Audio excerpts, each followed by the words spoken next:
ठीक है। तो टॉपिक रहेगा आपका एयर पोल्यूशन। एयर पोल्यूशन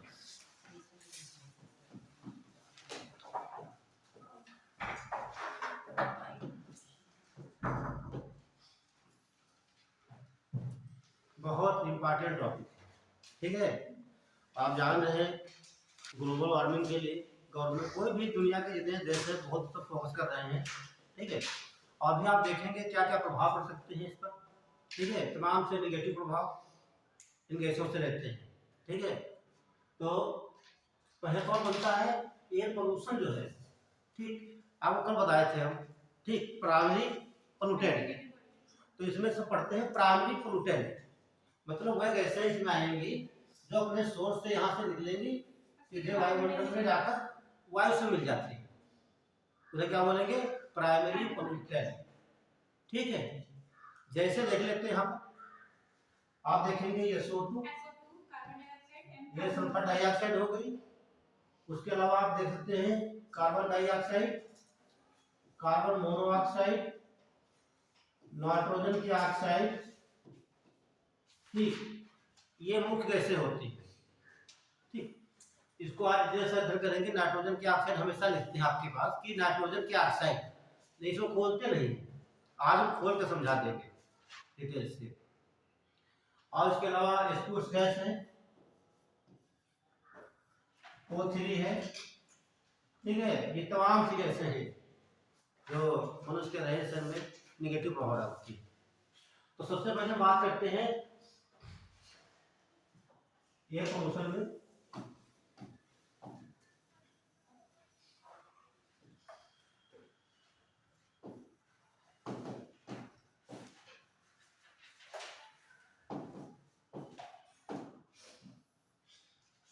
तो सब लोग जानते हो 5 जून को हाँ विश्व पर्यावरण दिवस मनाया था। पहले पॉइंट लिखिए 5 जून को प्रतिवर्ष विश्व पर्यावरण दिवस मनाया जाता है।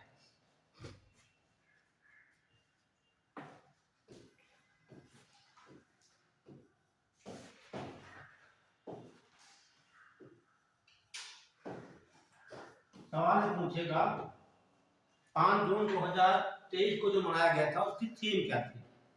ये सवाल बहुत पूछता है यूपीपीएससी में, ठीक है। तो कोई बच्चा बता सकता है करंट का सवाल, ठीक है। और संबंध किससे होगा इसका पोल्यूशन से ही होगा। और जो सबसे खतरनाक पोल्यूटेंट होते हैं उन पर गवर्नमेंट ज्यादा ध्यान देती है, लेकिन हम लोग ध्यान नहीं देते हैं। तो सबसे खतरनाक क्या होते हैं प्लास्टिक्स। तो उनकी थीम थी बीट प्लास्टिक पोल्यूटेंट।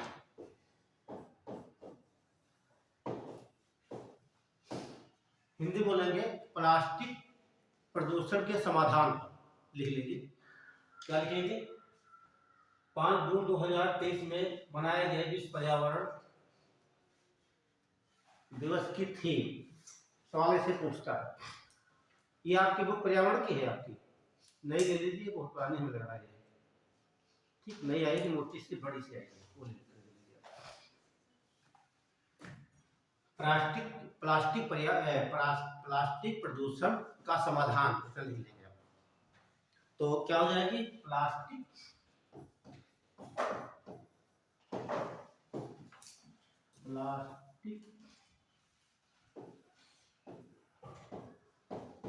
प्रदूषण का समाधान, ये थीम है, मतलब हो चुकी। तो अगला एग्जाम आएगा हो सकता है 11 तारीख में रखा हो या 17 में आपको मिलेगा, ठीक है। ऐसे ही पूछता है यहाँ से। अगली बात आती है, दूसरा पॉइंट नोट करेंगे, लिखिए वायु प्रदूषण नियंत्रण, वायु प्रदूषण नियंत्रण अधिनियम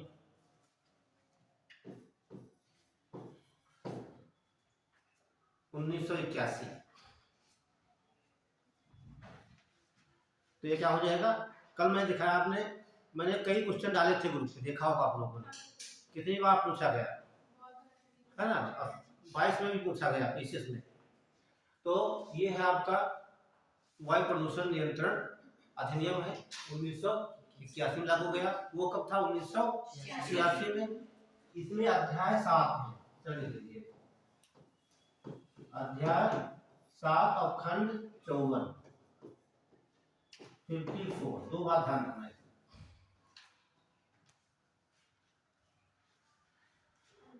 तीसरा आयोग लिखेंगे आप, इसी का आता है सेंट्रल पॉल्यूशन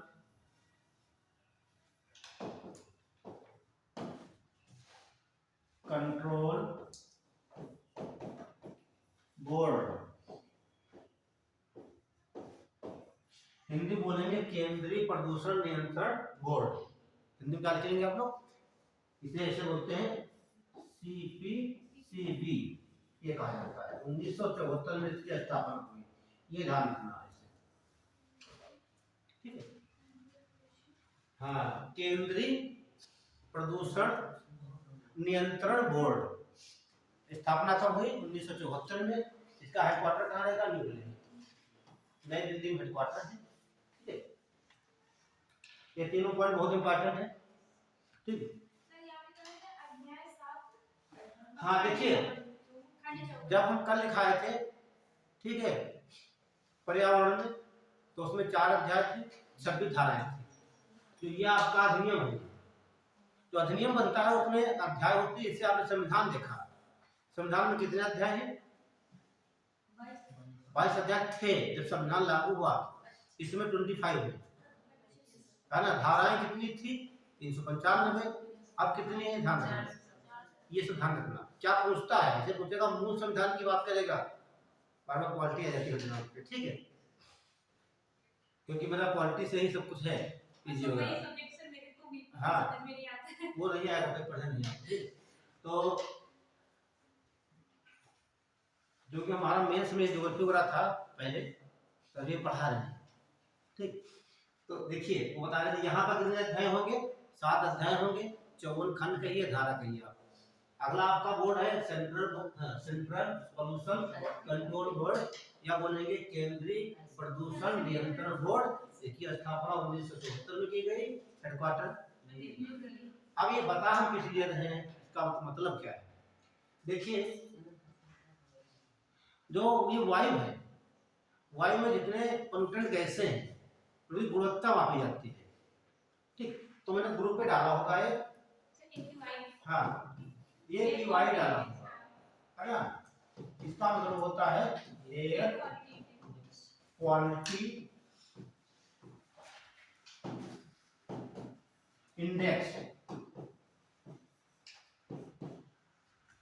वायु गुणवत्ता सूचकांक बोलेंगे, वायु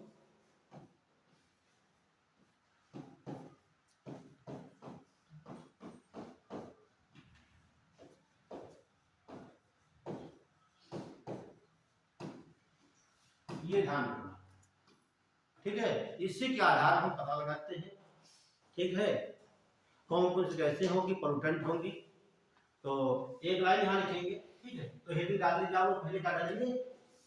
आगे डाल दीजिए एयर क्वालिटी इंडेक्स या वायु गुणवत्ता सूचकांक, ब्रैकेट में AQI लिखना। आप समझिए, जो ये है, ठीक, सेंट्रल पॉल्यूशन कंट्रोल बोर्ड ने, ठीक, इसकी स्थापना की किसके सहयोग से? भैया आपको जानना है, ठीक, IIT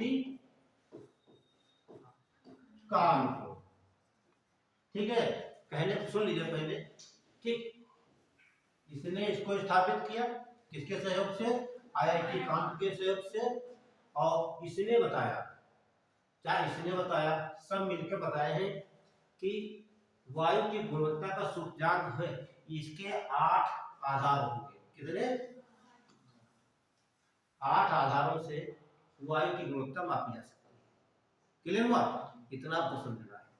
तो हेडिंग बड़ी होगी वायु गुणवत्ता सूचकांक लिखिए लाइन से। इसकी स्थापना किसकी? AQI की। इसकी स्थापना 17 अक्टूबर 2014 को, इसकी स्थापना AQI की स्थापना 17 अक्टूबर 2014 को CPCB के द्वारा, यानी कि केंद्रीय प्रदूषण नियंत्रण बोर्ड के द्वारा IIT कानपुर की सहायता से की गई थी।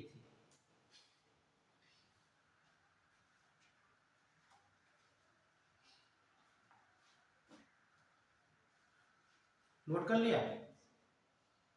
समझ लेना है ठीक से। AQ की स्थापना ठीक किसने की? सहयोग किसका लिया? का लिया। कब की गई? हाँ, तो इन्होंने बताया, आगे लिखिए।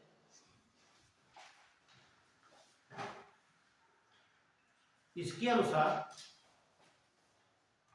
वायु की गुणवत्ता मापने के 8 आधार होते हैं। वायु की गुणवत्ता को मापने के लिए, वायु की गुणवत्ता को मापने के लिए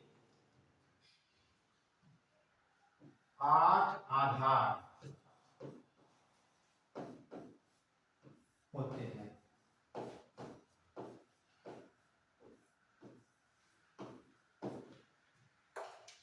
अब यही पूछता है यूपीएससी में, सीधे पूछ लेगा इनमें से कौन सा आधार नहीं है, किसके द्वारा हम पता नहीं लगा सकते हैं वायु की गुणवत्ता का मतलब वायु शुद्ध है कि नहीं शुद्ध है ना? वायु शुद्ध है कि नहीं शुद्ध है, तो ये कुछ आधार है। आठों आप लोग नोट कर लीजिए।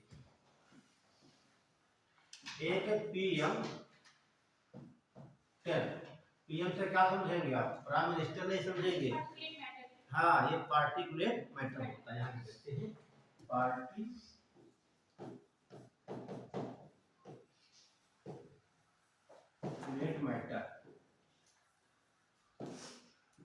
पार्टिकुलेट मैटर होता है, ठीक।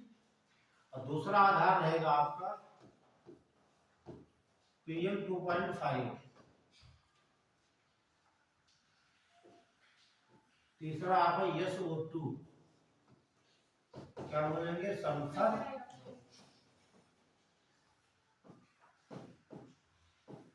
डाइऑक्साइड।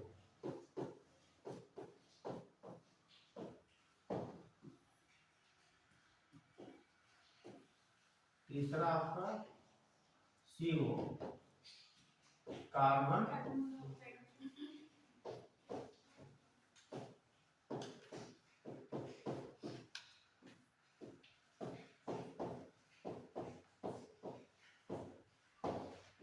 मोनोऑक्साइड। और चौथा आपका हो जाएगा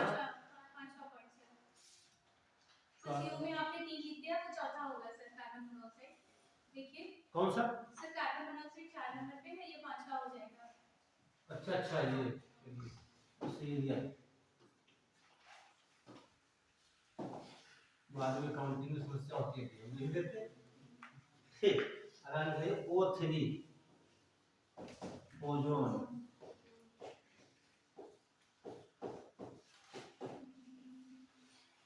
और 22 होने लगी। तीसरा हो जाएगा N2O,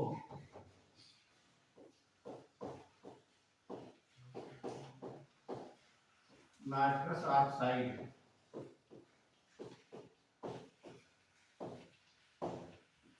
क्या किसी ने 2023 का पीछे एग्जाम दिया था? यहाँ पे है मुझे, किसी ने दिया था? दे दिया करो, अटेम्प्ट नहीं गिने जाते इसमें। ये सवाल पूछा गया था उसमें, ठीक है। ये वाला नाइट्रस ऑक्साइड वाला देख लेना। सातवां आपका रहेगा NH3, काजल अमोनिया।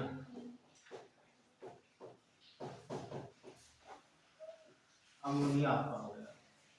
और आठवां लास्ट आपका है PB, लेड कहा जाता है। लेड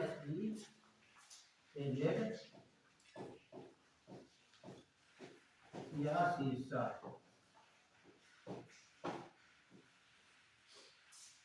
बहुत खतरनाक है।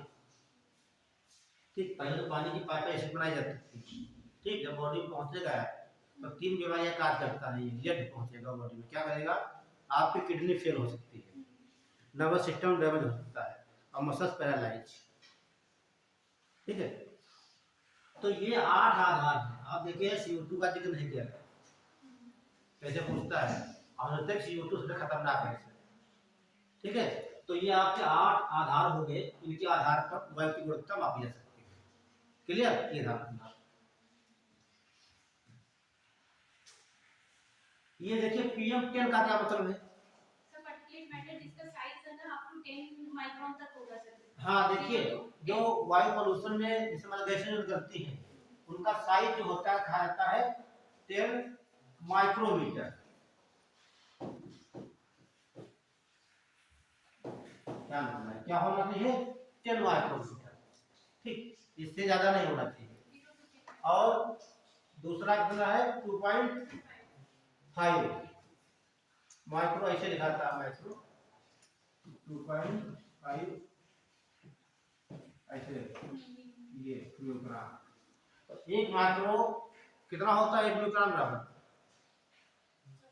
1। आपको लिखाए थे सर, देखिए 1 इलेक्ट्रॉन बराबर कितना है, लिखा था आपको 10 की पावर -10 मीटर। 1 मिलीग्राम बराबर 10 की पावर -6 मीटर।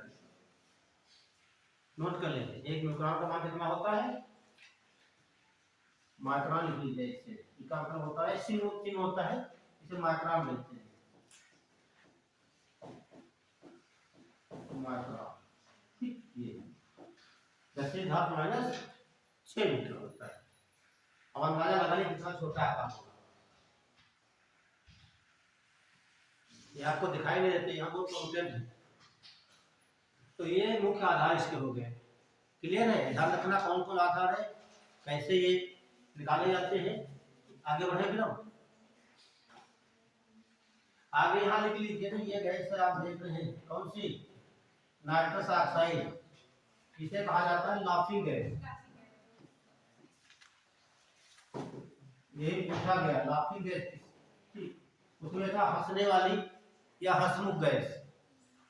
आपको सुखा दिया जाए तो हंसते रहोगे, किसी के नहीं सुनोगे। तो आगे लिखिएगा, ठीक है, लाफिंग गैस या हंसने वाली गैस क्या कहते हैं, नाइट्रस ऑक्साइड का।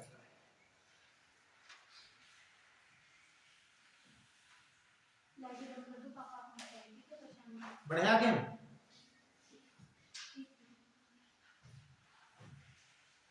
अब डाल लीजिए वायु प्रदूषण संबंधित गैसें। वायु प्रदूषण संबंधित गैसें,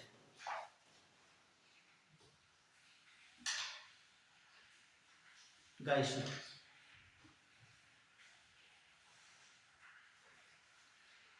तो हमें मेनली फोकस करना है कुछ गैसें हैं। ठीक है, इससे सवाल बहुत बनते हैं। एक लिख लेंगे हम, ये SO2, 2 पर CO2, 3 पर लिख लेंगे हम CO, और 4 लेंगे नाइट्रोजन की ऑक्साइड। ये मेनली गैसें हैं। ठीक, इसके अलावा और एलिमेंट पढ़ेंगे यहाँ पर, PB क्या बोलेंगे, सीसा। 6 नंबर में बेंजीन,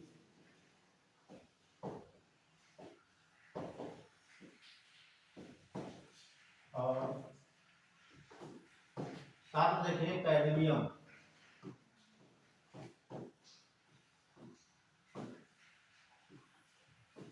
अगला कॉपर।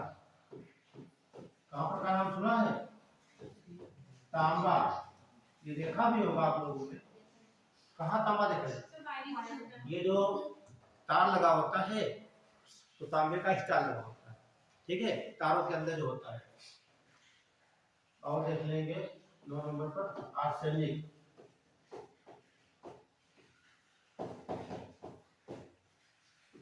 10 पर देखेंगे हम पारा। पारा क्या कहते हैं? मरकरी। और क्या कहते हैं? पारद। एक और देख लेंगे हम,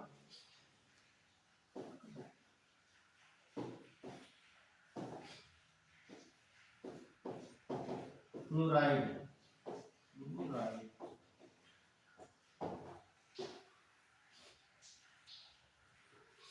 ये मुख्य है।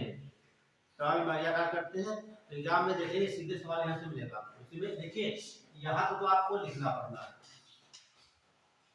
यहाँ तक लिखाएंगे, समझाएंगे, पढ़ाएंगे। यहाँ पर केवल वो लाइन है कौन सी डिजीज होती है आपकी बॉडी में स्ट्रा हो जाएगी, कौन सी बीमारी है। हाँ ये को नोट कर लिए, नाइट्रेट है। नाइट्रेट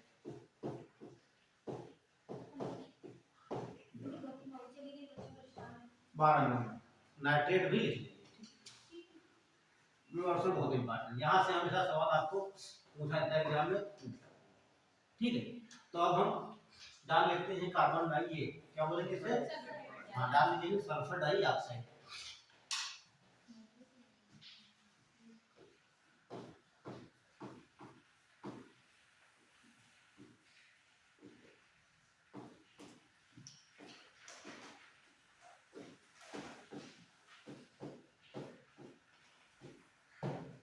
सल्फर डाई ऑक्साइड क्या बोलेंगे?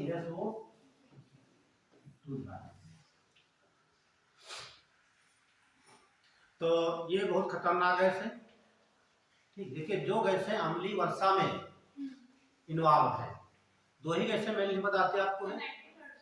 हाँ ये, और दूसरी नाइट्रोजन की ऑक्साइड। ये गैसें खतरनाक मानी जाती है। अभी देखेंगे अपना सबसे पहले देखिए सोर्स क्या है, कहाँ से निकलेंगी।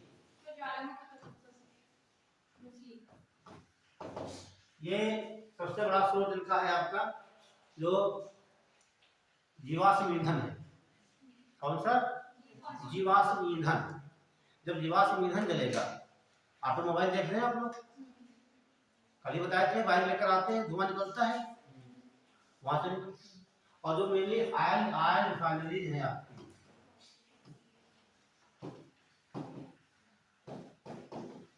रिफाइनरी, तेल शोधक कारखाना, लिखिए पहला पॉइंट, तेल शोधक कारखाने। और दूसरा लिखेंगे खनिज तेल, खनिज तेल के दहन से।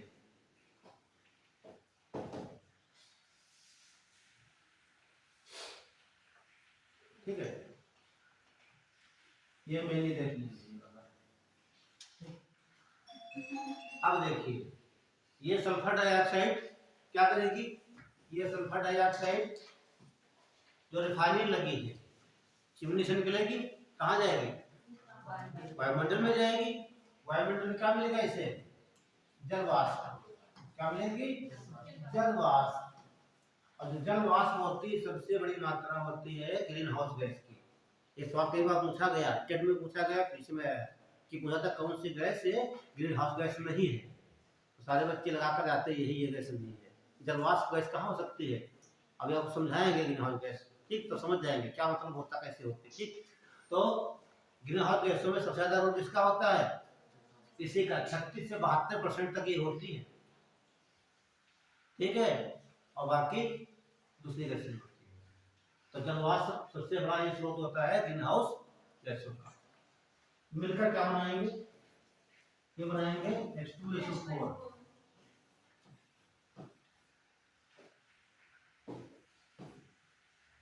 इसे क्या बोलेंगे हम?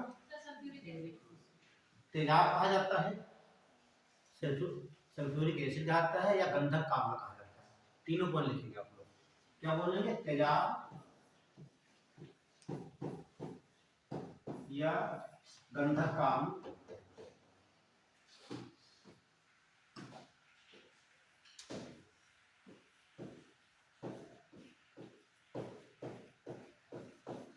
या सल्फ्यूरिक अम्ल।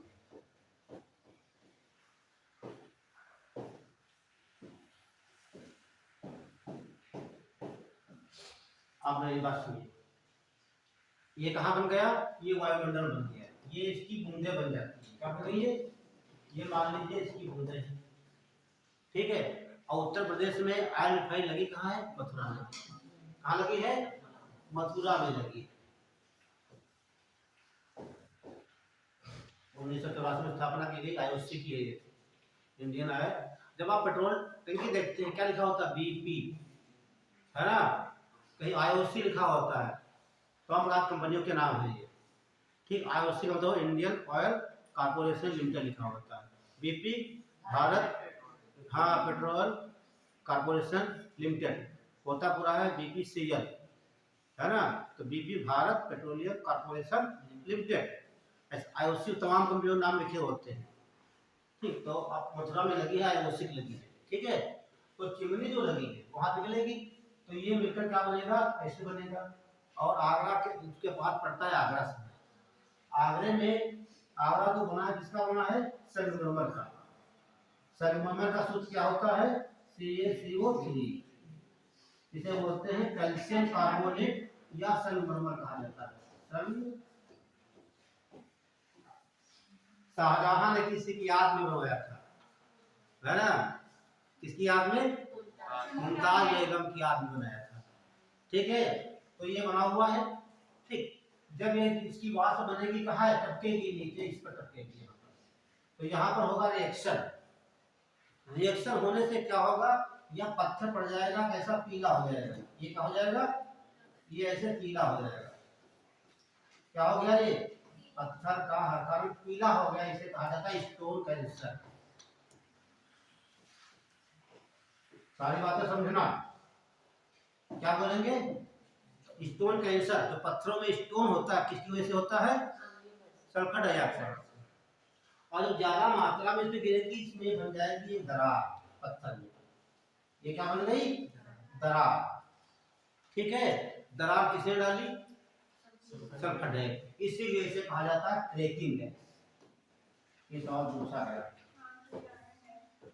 Cracking gas. सारे सवाल आपको मिल जाएंगे, पर ध्यान से हमारी बातें सुनिए, समझिए और लिखिए, और जितने क्वेश्चन दिमाग में बन रहे हैं उसके तुरंत दाग दीजिए। सर जी बता रहे सर, इसे ही अम्लीय वर्षा बोलते हैं। हाँ, वो तो बता रहे हैं, ये अम्ल हो गया। आप पूरी बात सुनो, ठीक। तो जब क्वेश्चन आपको दिमाग में लगे कि कब समझ में आ रहा है 1% भी, तो सीधे तो हाथ खड़ा करके सर बता दीजिए, आपका अधिकार है, बार बार कहते हैं। और मुझे नहीं क्लियर होगा तो बता दें, कब बता देंगे, आपको क्या समस्या है इसमें, है ना। रेगुलर पूछिए आप लोग, जब तक मुझे आपको क्लियर डाटा ना हो जाए। तो एक तो हो गया स्टोन बन गया, दूसरा बन गया दरार, तो इसे क्या बोले हम, क्रैकिंग गैस भी कहा जाता है। अब हुआ किसकी वजह से, ये अम्ल से, तो इसे कहा जाता है अम्लीय वर्षा। अब ज्यादा मात्रा में ही होने लगे, हमारे जगह जगह फैक्ट्री लग जाए, यहाँ पे फैक्ट्री लग जाए, हर जिले में लगा दी जाए, तो कितनी मात्रा में बरसात होगी तेजाब की, तो इससे क्या प्रभाव पड़ेगा, पेड़ों की पत्तियां सूख जाएगी, पेड़ नष्ट हो जाएंगे, और मनुष्य लोग बाहर नहीं रह सकते। बाहर कैसे रहेंगे, तो जल जाएगी सभी, ठीक है। तो जितने और विकसित देश हैं, जितने विश्व के विकसित देश हैं, कैसे हुए, वहां औद्योगिकीकरण ज्यादा है, तो सबसे ज्यादा अम्लीय वर्षा कहाँ होगी, जितने विकसित देश हैं। रटने समझने की बात है यहाँ पे। भाई भारत क्या कृषि प्रधान देश है, विकसित नहीं है, और धीरे धीरे देखते हैं कृषि की, हाँ, ये जो कृषि लोग करते हैं कम होता जा रहा है धीरे धीरे, ठीक है। जितना ज्यादा नगरीकरण होगा, ठीक है, तो नगरीकरण हो रहा, दो आदमी उन्नत कर रहा, कहाँ भाग के आता, शहर भाग के आता है, ठीक है। और पेड़ काटे जा रहे हैं, जनसंख्या बढ़ रही है, उसका क्षेत्रफल बढ़ता जा रहा है, जीवन यापन के लिए अब काम करेंगे, नई नई कंपनियां आ रही हैं, अपना उद्योग लगा रही हैं। कोई भी उद्योग रहेगा बिना हीट के वहाँ कोई सामान प्रोडक्शन उसका नहीं किया जा सकता, उसको हीट चाहिए। हीट कहाँ से मिलेगी, या गैस आधारित प्लांट होगा, या कोयला आधारित होगा, ठीक, या फिर आप ये लकड़ियों को आधारित करेंगे। गांव में बेलें लगी होती है, देखिए कितनी लगी है, कितनी प्रदूषण करती है वो, है ना। तो ये सब बड़ी तो मात्रा नहीं प्रदूषण की। एक बात ये हो गई, यहाँ तक क्लियर नहीं वाले, ठीक। तो सवाल पूछा जाता है अक्सर कि आगरा में इसकी ताजमहल जो है उसके क्षय का कारण क्या है? पहला कारण है वहां लगी तो आयरन मिसाली, वो ना होती तो गैस नहीं आती, तो गैस नहीं आती तो उसका क्षय नहीं होता। ठीक, मेन कारण क्या हो गया? आपने मथुरा में लगी जो आयल, क्या बोलेंगे हिंदी में, तेल शोधक कारखाना, आयल फानी कहा जाता है। ठीक, उसकी वजह से ये हो रहा है। एक बात। अगली बात सुनिए, सोचो कि कितना खतरनाक है, क्या करता है। जैसे जो लाइकेन का नाम सुना होगा, ठीक, लाइकेन जैसे मान लीजिए ये कोई आपका आधार है, क्या है ये आपका कोई एक आधार है, और आधार पर ये जो है कि कोई पौधा लगा हुआ है, ये पौधा लगा हुआ है, और ये तो दिखाई नहीं देगा आपको, ये बना लेते हैं। क्लियर हो गया? अब आप देखिए, ये तो आधार हो गया, जो ऊपर हरा भाग दिखाई देता है इसे कहा जाता है एल्गी। क्या बोलेंगे? ये बोलते हैं, इसे शैवाल कहा जाता है। और जो नीचे भाग है इसे कहा जाता है फंगस।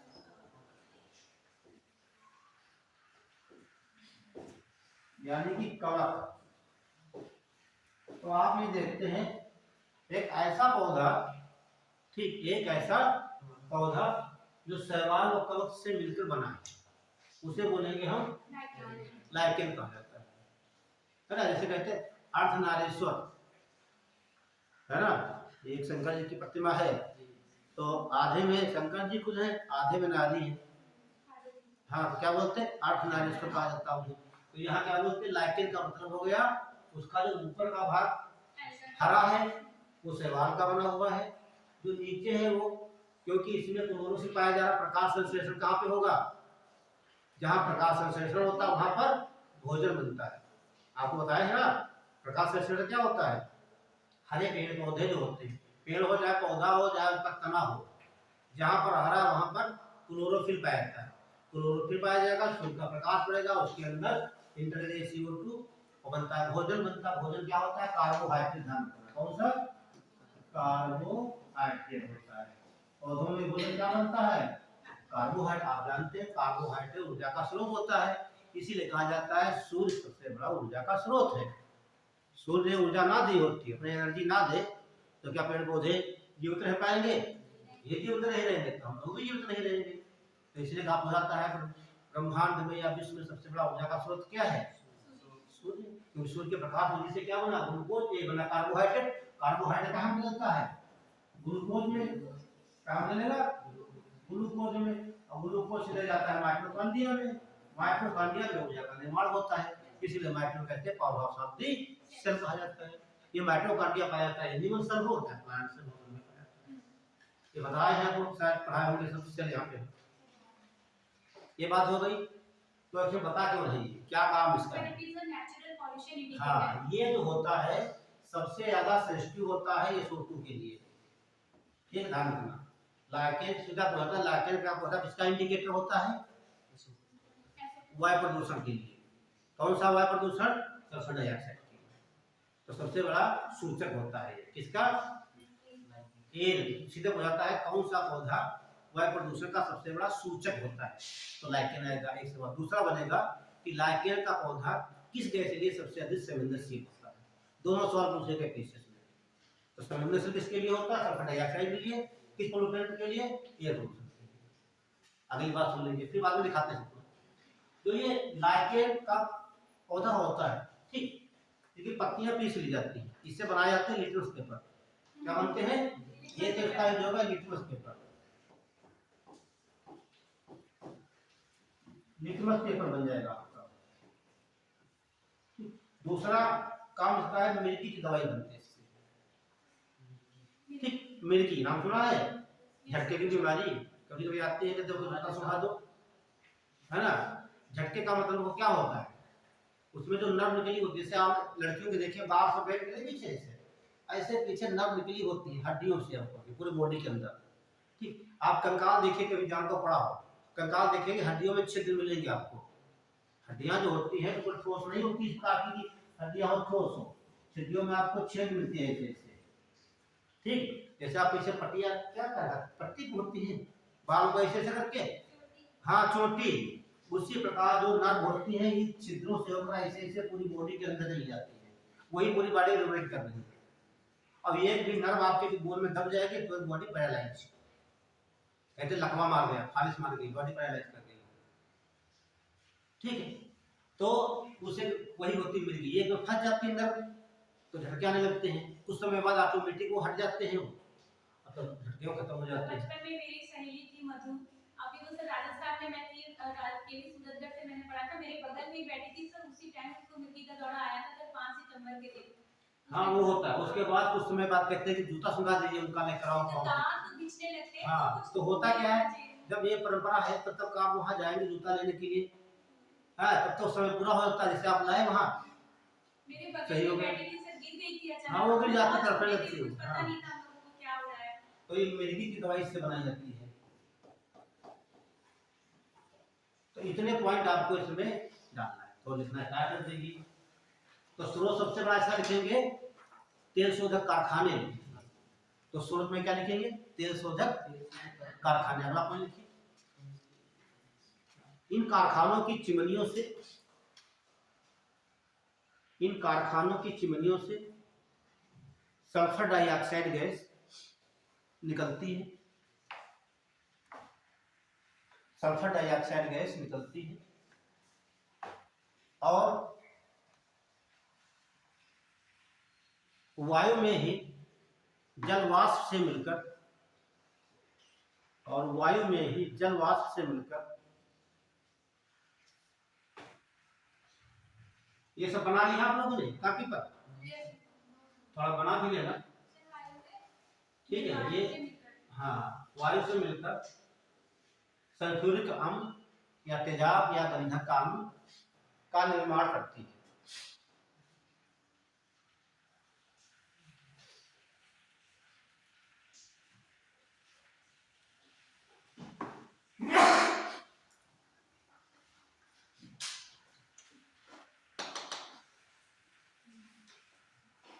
निर्माण करती है। और देखिए यह अम्ल अम्लीय वर्षा के रूप में, यह अम्लीय वर्षा के रूप में पृथ्वी पर गिरता है, अम्लीय वर्षा के रूप में पृथ्वी पर गिरता है।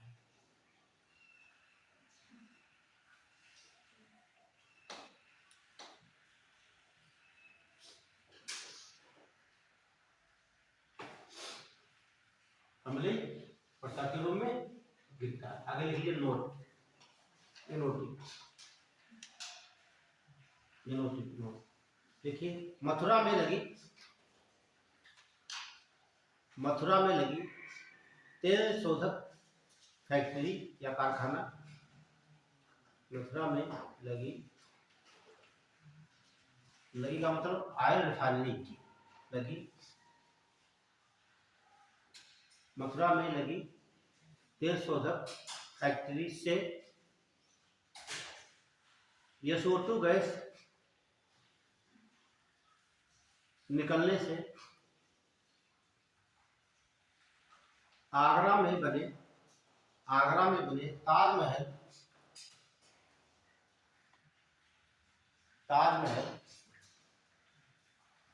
पर स्टोन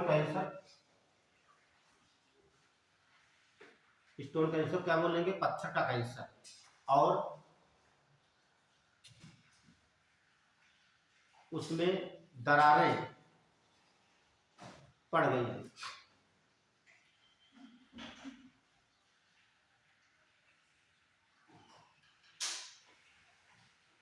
अगला पॉइंट लिखिए,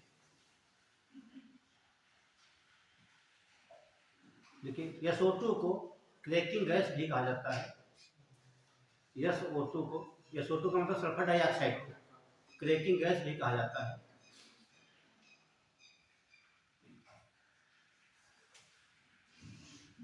नेक्स्ट पॉइंट लिखेंगे,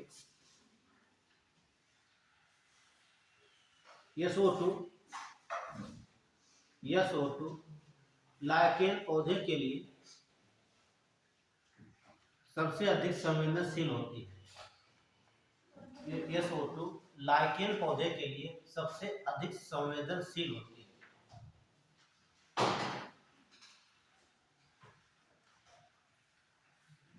संवेदनशील का मतलब जहां पर, ठीक है, आप देखेंगे जहां पर SO2 की मात्रा ज्यादा होगी वहां पर लाइकेन का पौधा ग्रो नहीं करता।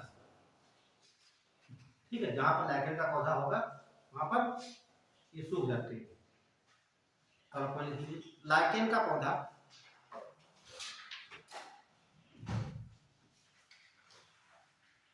अच्छा ये बताइए, जो यहाँ इतना बनाया है ये वाला, ये कैसा संबंध है? सिम्बियोसिस है या बोलेंगे सहजीविता का संबंध। ठीक, तो कैसा संबंध हो जाएगा? सहजीविता। इसका मतलब होता है इनके बिना इनकी जिंदगी अधूरी है, इनके बिना इनकी जिंदगी अधूरी, एक दूसरे के बिना रह नहीं सकते। यदि इन्हें हटा देंगे आप तो इन्हें भोजन नहीं मिलेगा, सूख जाएंगे। इसे हटा देंगे तो रहने की जगह नहीं मिलेगी, तभी सूख जाएंगे, है ना। तो ये संबंध कहता है सहजीविता का संबंध। ठीक है, तो एक लिख लीजिए मैं, इसको बना लीजिए ताकि ध्यान में रहे। बना लीजिए आप। हाँ, ताकि जानते हैं मेमोरी में डायग्राम को बहुत जल्दी कैच करती है। ठीक है, डायग्राम से हमेशा पढ़िए, कभी नहीं भूलेगा।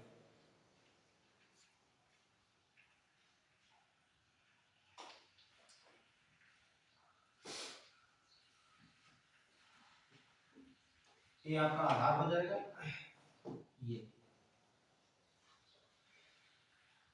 ये आधार आपका।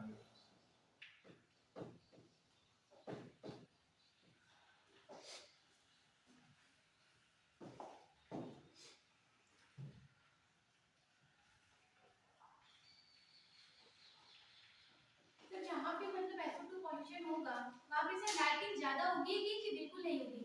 देखिए, जहाँ पर SO3 की मात्रा ज्यादा होगी वहां पर लाइकेन ग्रो नहीं करता, वहां पौधा सूख जाएगा। नोट कर लेना, ठीक है। यहाँ सवाल बहुत पूछे जाते हैं लाइकेन से और इससे संबंध से।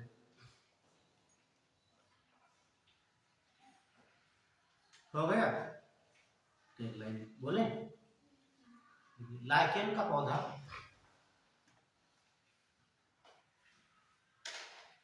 अच्छा, इस और पूछा जाए लाइकेन का पौधा किस प्रदूषण के लिए सबसे अधिक संवेदनशील होता है? हाँ, तो उसमें लिखा होगा sound pollution, air pollution, water pollution, radioactive pollution, तमाम दिए होंगे। उसमें वायु प्रदूषण ढूंढ लेना। वायु प्रदूषण में कौन सा प्रदूषण? ये वाला। इसे कठिन सवाल नहीं पूछेगा। अगला देखिए, लाइकेन का पौधा शैवाल और कवक से मिलकर बना होता है।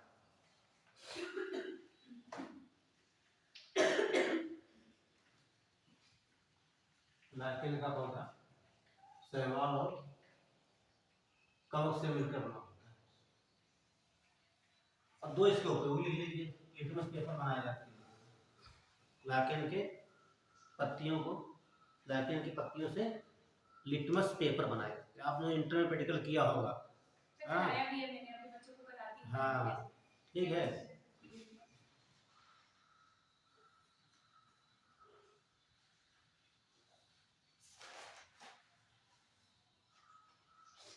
ये देखिए, एक है, नोट मत करना, समझ लीजिए। ये कोई लिटमस पेपर है, ठीक है। आप लोग इंटर पढ़े नहीं? पढ़ा, केमिस्ट्री पढ़ते हैं, पढ़ा होगा। तो जैसे कोई लिटमस पेपर है, ये आपके पास ब्लू है, किसी एसिड में डालते हो जाता है रेड, तो वो अम्ल होगा। तो ये से निकल करती है। यदि लिटमस पेपर को, ठीक, ब्लू लिटमस पेपर को डालेंगे एसिड में तो कैसा हो जाएगा? रेड हो जाएगा। इसके उल्टा हो जाएगा, कौन? क्षार और दो ही तो होते हैं। तो इससे आप लोग ये इसमें बहुत बुझाता है, आरआरबी वाला में होता है। ठीक है, यहाँ आपको नोट नहीं करना, कभी नहीं पूछा। तो ये बात हो गई। आगे डाल लीजिए नाइट्रोजन के ऑक्साइड।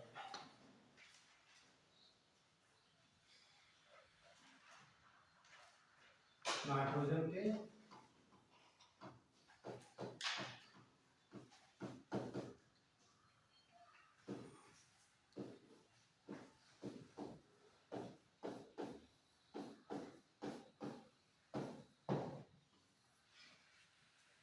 नाइट्रोजन के ऑक्साइड। तो आप यहां देखेंगे स्रोत लिख लीजिए, पहले सोर्स लिखिए ऑटोमोबाइल। ऑटोमोबाइल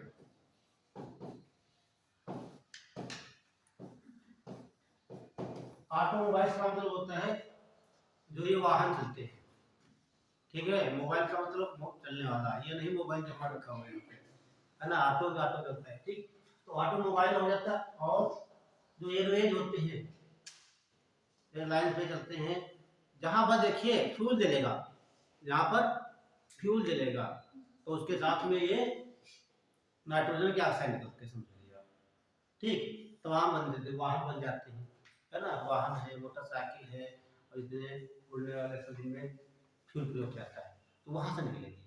तो ये निकली कौन सी गैस? नाइट्रोजन के ऑक्साइड, ठीक है। ये सब कहाँ जाएंगे? वायु में जाएंगे। वायु में क्या मिलेगा? इसे जलवाष्प मिलेगी। वही कहा फिर जलवाष्प क्या बनेगा? नाइट्रिक अम्ल। नाइट्रिक अम्ल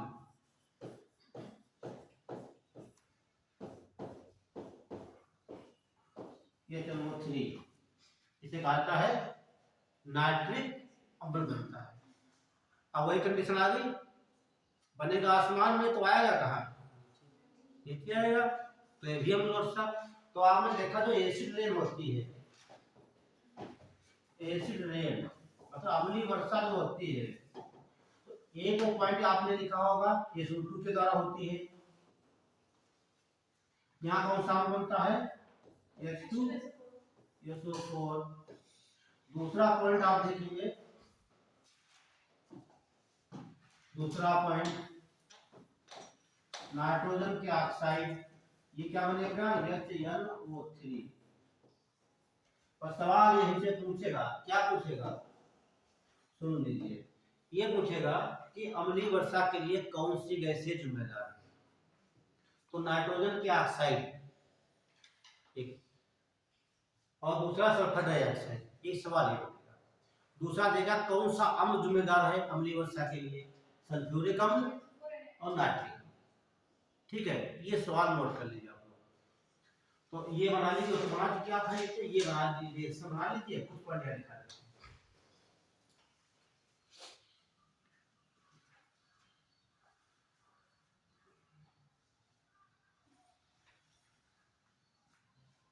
तो नाइट्रोजन के ऑक्साइड, यहाँ नाइट्रोजन की बात आ जाए, समझना किसकी बात आ जाएगी? नाइट्रोजन की आ जाएगी, समझो अम्लीय वर्षा का बना हुआ है, ठीक है। ये तो अभी देखा 3 प्रकार के होते हैं नाइट्रोजन के ऑक्साइड, ये बता देते हैं आपको। तो इसमें क्या क्या हो सकता है? ये जो होते हैं, मैंने कहा खोल के बताएंगे आज, बता कहा था मैंने। एक होता है NO, दूसरा होगा N2O, तीसरा होता है NO2, ठीक। 3 पर ये तीनों मिलाकर आता है नाइट्रोजन के ऑक्साइड, इसीलिए कभी लिखा नहीं जाता है। आदमी ये तो लिखेगा, तीनों लिखेगा, ठीक। हाँ नहीं, वो फिर नाइट्रेट हो जाता है, ठीक। वो पोल्यूटेंट नहीं है नाइट्रेट, क्योंकि जो नाइट्रोजन होती है वायुमंडल की, नाइट्रोजन को बैक्टीरिया चेंज करते हैं नाइट्रेट में, और नाइट्रेट के जो है कि नाइट्रोजन ग्रहण करते हैं, इसलिए वो पोल्यूटेंट नहीं हो रहा है, ठीक। तो ये है नाइट्रिक ऑक्साइड, क्या बोलेंगे इसे? Nitric oxide. ये तो आपको बताए थे भी, नाइट्रस ऑक्साइड।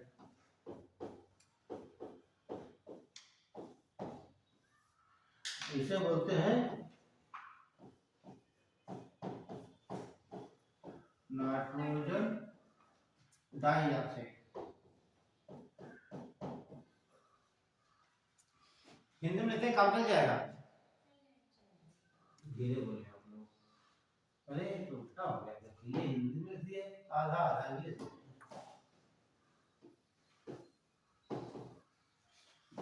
इसे कहा जाता है नाइट्रिक ऑक्साइड।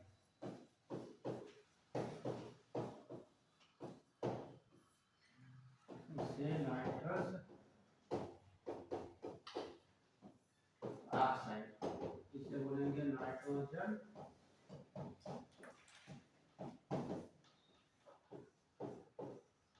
डाइऑक्साइड।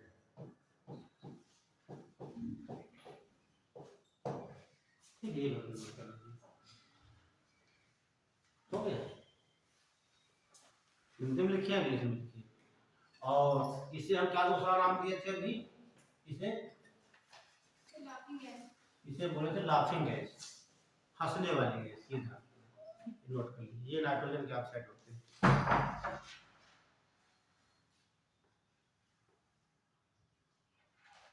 नोट कर लिया कि नहीं नोट किया? बड़े जल्दी फास्ट नोट कर लिया। तो नीचे लिख लीजिए एक लाइन, एसिड रेन, अम्लीय वर्षा। ठीक, क्या लिखेंगे? अम्लीय वर्षा में 2-3 नोट कर लीजिए आप लोग, जो लिखे यहाँ पे अम्लीय वर्षा में इतना नोट कर लीजिए, इतना ये अम्लीय वर्षा, इसे बोलेंगे अम्लीय वर्षा।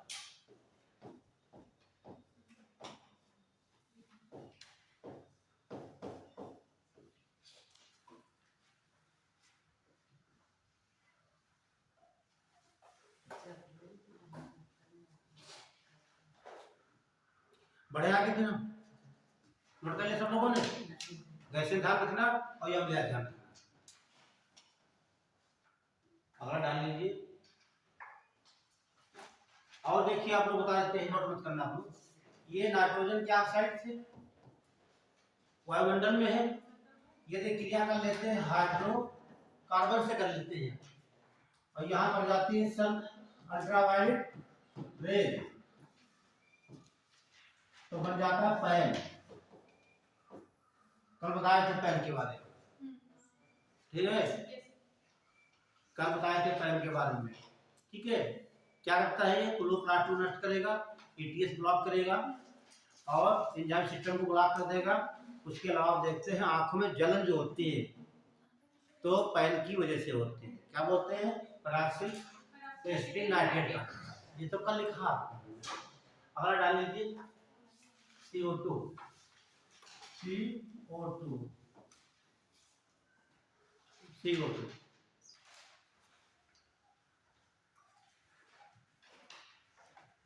ये तो क्या बोलते हैं? अच्छा, कोई ऐसी एक गैस है जिसका पूछा भी गया है तुम्हारे छत्तीसगढ़ में आया है, एमपी पूछा गया है, यूपी पूछा गया है 13 में, कि वह कौन सी निम्नलिखित में कौन सी गैस है जो लाभदायक है, हानिकारक भी है? आप बताइए। उत्तराखंड के सामने लिखा हुआ है कार्बन डाइऑक्साइड। कैसे समझ लीजिए थोड़ा। ये हैं हमारे जंतु, जंतु में हम आएंगे नहीं आएंगे? आप लोग भी हैं। हाँ, और ये हो गए आपके, देखो पहले समझ गया। और हम कौन सी गैस निकालते हैं? पौधे कौन से निकालते हैं? मैंने निकाला CO2, पौधे निकाले ऑक्सीजन। देखिए कितना बढ़िया सिंबियोसिस है। इनके बिना हम नहीं रह सकते हैं, इनके बिना हम नहीं रह सकते, हमारे बिना पौधे नहीं रह सकते और हम पौधों के बिना नहीं रह सकते। कितना बढ़िया से हम बनाया प्रकृति ने, है ना? हम जनसंख्या तो बढ़ाते जा रहे हैं लगातार, कभी एक पेड़ लगाते हैं? हर साल लगाते हैं। आप लगाते हैं, स्कूल में तो लगा लेती हैं, नहीं तो प्रशासन का प्रेशर होता है तब, है ना? तो स्वतंत्र रूप से, ठीक है, आपने देखिए तो देखिए ये गैस हम लोग निकालते हैं, हमारे लिए कोई काम की नहीं है, निकल गई, लेकिन पौधों के लिए तो बहुत काम की है, और ये गैस इनके काम की नहीं है, वो इनके काम के लिए है। तो ये सिम्बियोसिस बना हुआ, तो ये ही ऐसी गैस है कार्बन डाइऑक्साइड। क्या बनेंगे इसे हम? Carbon dioxide.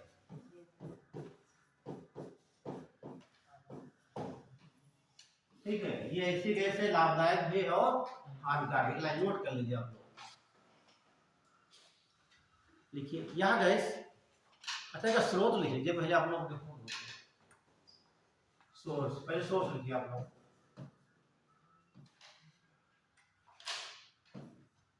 सोर्स क्या होगा? इधर कोई नहीं बोलेगा, इधर बताइए आप लोग। हम लोग, हाँ नहीं हम लोग नहीं कहेंगे, हमारा आओ भी जीव जंतु। हाँ तो सीधे लिख लेंगे जंतु या जीव जंतु लिख लीजिए, जीव जंतु। रेस्पिरेशन होगा ना सर? हाँ जीव जंतु हो जाएगा। इसके अलावा सबसे बड़ा स्रोत जो आपका ये ऑटोमोबाइल है, ले लीजिए। जब ये खनिज तेल जलेगा, जब CO2 भी निकलती है वहां से है और CO भी निकलती है, खनिज ईंधन लिख लीजिए कि फॉसिल जो ऑयल होता है, फॉसिल फ्यूल। खनिज तेल की बात करते हैं तो सीधे करते हैं पेट्रोलियम की बात। पेट्रोलियम से पेट्रोल बनता है, डीजल बनता है, और मिट्टी तेल बनता है, गैस बनती है, ताज अमोम वाक्स वगैरह बनता है, उससे बनता है। ठीक है, स्रोत से बोलते हैं। जब वो जलेगा तो गैस निकलेगी। नोट कर लिया स्रोत। और जब जंगलों में आग लगती है, ठीक, वहां से भी गैस निकलती है, ज्वालामुखी भी निकलती है, तो आम के स्रोत इसके हैं। ठीक है, और जितनी गैसें हैं वायुमंडल में पोल्यूटेंट, उनमें सबसे दूसरी सबसे बड़ी गैस है, लगभग 30% का योगदान। ठीक है, किसमें? लेकिन बाकी बात करेंगे, अब दिमाग में आ रहा होगा ग्लोबल वार्मिंग की बात करेंगे, तब जब ग्लोबल वार्मिंग की बात करेंगे तब इसका हो जाएगा 60%। ठीक है, और जब बात ग्रीन हाउस की बात करेंगे तो इससे कम हो जाता थोड़ा उसमें, तो बताएंगे आगे से डिफरेंस में ग्लोबल वार्मिंग क्या है, कैसे है। तो यहाँ क्लियर होगी। तो ये वायुमंडल में सबसे पोल्यूटेंट गैस है, दूसरी सबसे बड़ी, लेकिन मात्रा कितनी होती है उसकी है? 0.03%। इतनी है, लेकिन ये मात्रा बढ़ चुकी है। हाँ क्लियर हो गई है, 0.34%। ये करंट के जाते, तो एक लाइन नोट कर लीजिए। जो बच्चे साइंस के होंगे उन्हें थोड़ा आसान लग रहा होगा, ये CO2 लिख दिया, कितना बड़ा लिख रहा है, कार्बन डाइऑक्साइड, है ना। जो नहीं साइंस पढ़े हैं तो आप पूरा लिख जरूर लेना, कार्बन डाइऑक्साइड। ठीक, डाई मींस क्या होता है? दो। ठीक, और ये लगा है ऑक्साइड को, ठीक, इसलिए कार्बन डाई माने दो। ठीक, कार्बन डाइऑक्साइड, तो लिख लीजिए कार्बन डाइऑक्साइड लाभदायक और कार्बन डाइऑक्साइड लाभदायक और हानिकारक दोनों गैसें, लाभदायक और हानिकारक दोनों गैसें।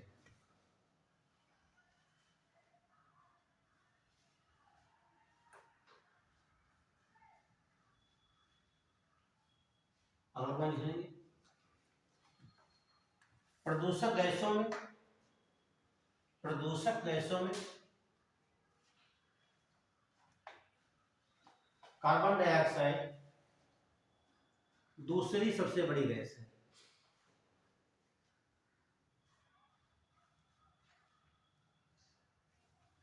दूसरी सबसे बड़ी गैस है।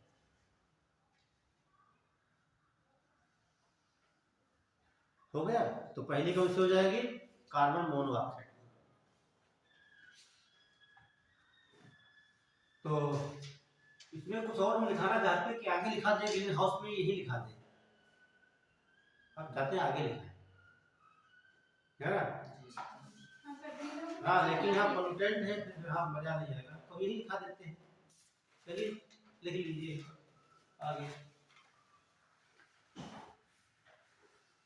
देखिए समझिए, नाम सुना होगा WMO, हिंदी में बोलते हैं विश्व मौसम विज्ञान संगठन। क्या बोलेंगे? विश्व मौसम विज्ञान संगठन बोलेंगे। इसे क्या हम वर्ल्ड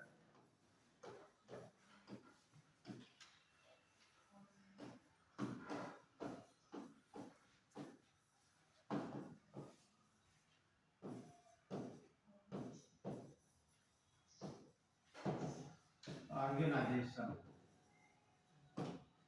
विश्व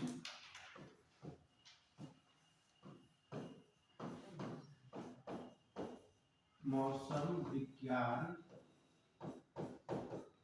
संगठन। तो हम क्या बताना चाहते हैं, इसकी स्थापना 1950 में हुई। इसका हेडक्वार्टर, जब आपको हेडक्वार्टर नाम मालूम, सबसे ज्यादा कम से कम 19 हेडक्वार्टर बनाए गए स्विट्जरलैंड के जेनेवा में। कहाँ बताया मैंने? जेनेवा। जब ना मालूम हो तो वहां गेस कर सकते हो आप लोग, ये नहीं कैसे तुक्का मार दीजिए आप, लेकिन गेस किया जा सकता है। ठीक, इतने संगठन है तो सबसे ज्यादा कहाँ पे है? जेनेवा। जेनेवा कहाँ पड़ता है? स्विट्जरलैंड। कैपिटल क्या स्विट्जरलैंड की है? पूरी भूगोल बता दी आप लोगों को है। आल पर्वत से बताए थे आपको, आल पर्वत वहीं से निकलते हैं, राइन नदी निकलती है, उत्तर से हम जाकर गिरती है। बर्न बताया था, है ना। अब बर्लिन जर्मनी की है, ध्यान रखना।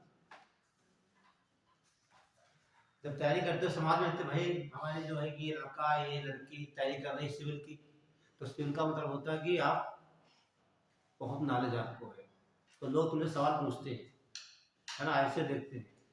और जो थोड़ा साधारण आदमी सवाल पूछेगा नहीं, स्टूडेंट होगा, है ना, कि सिविल वाले बच्चे को अथाह नॉलेज होता है। ये नहीं कह सकते हैं एक विषय का ना, ऑलराउंडर। और जब तक नहीं हो तब तक सिलेक्शन नहीं होगा। ध्यान रखना, मास्टर एक पढ़ाता है, विशेष विशेषज्ञ होता वही पढ़ाता है आपको यहाँ पे, लेकिन उसके बराबर आपको बनना है हर विषय का मास्टर। जिस बन जाओगे सिलेक्शन कोई रोक नहीं पाएगा। तो लगेगा तो बहुत आसान था ये वाला। तो ये सब बातें ध्यान रखना, ठीक। किसी विषय को कमजोर मत समझना, चाहे क्वालिटी हो, चाहे हिस्ट्री हो, चाहे कुछ भी हो, मेहनत से पढ़ना, ईमानदारी से पढ़ना, बहुत जल्दी सिलेक्शन नहीं होगा। तो क्या था मैंने? जेनेवा। हेडक्वार्टर क्या होगा इसका?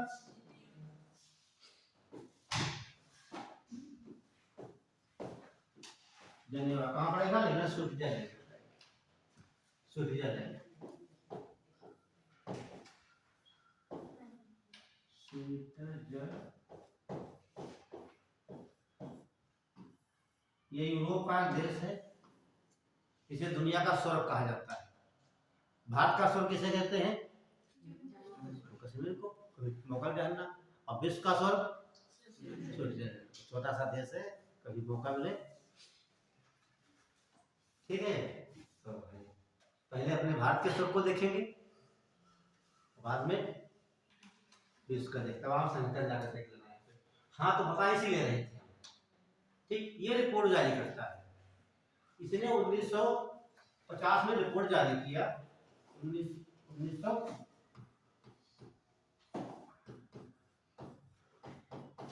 उसने कहा वायुमंडल में जो CO2 की सांद्रता है, CO2 की सांद्रता, कंसंट्रेशन, वो 315 ppm है। ठीक है, ये क्या होता है? पार्ट पर मिलियन। ठीक है, कार्बन डाइऑक्साइड के कितने होंगे? पार्ट्स, लिख देते ppm,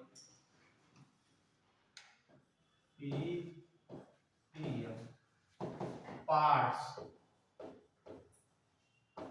पर मिलियन।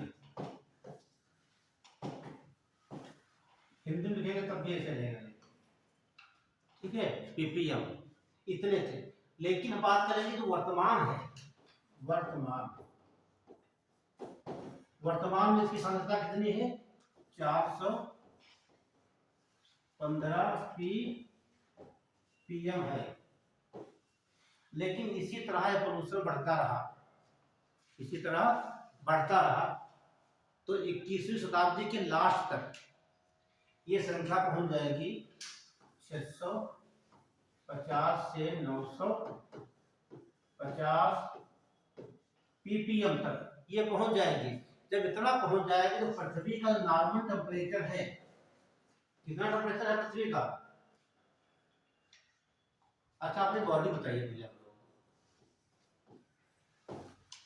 बॉडी का आपकी सब है ना, बॉडी कितना होता है? 37 डिग्री सेल्सियस और 98.4 डिग्री फ़ारेनहाइट। हाँ देखिए 37 डिग्री सेल्सियस बोलेंगे या 98.6 डिग्री फ़ारेनहाइट।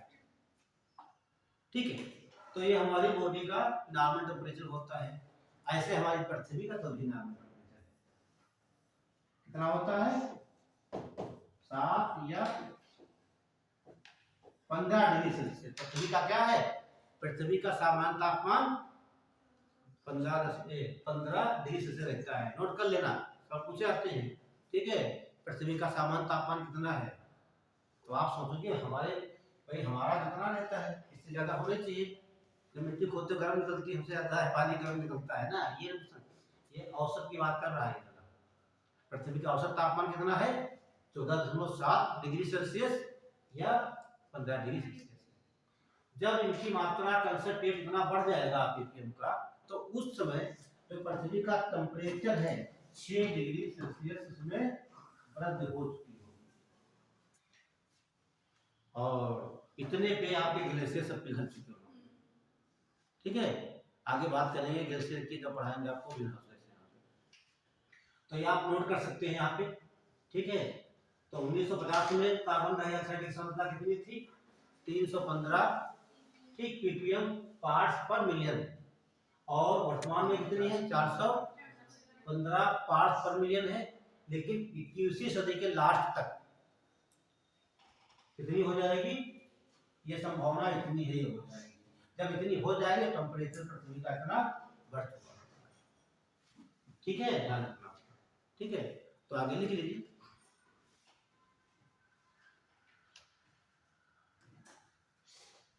इक्कीसवीं शताब्दी के अंत तक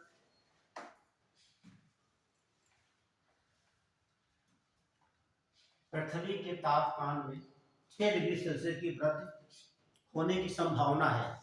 ठीक है, होने की संभावना है 6 डिग्री। देखिए 6 डिग्री सेल्सियस तापमान बढ़ने की संभावना है। ये सब डाटा ध्यान रखना, ठीक, बहुत इंपॉर्टेंट है। इसीलिए सब सरकारें ध्यान दे रही है टेम्परेचर ना बढ़े। बढ़े आगे, तो ये सब आप ध्यान रखना कि विश्व स्वास्थ्य संगठन का हेडक्वार्टर कहाँ है? जेनेवा में, स्थापना 1950 में हुई।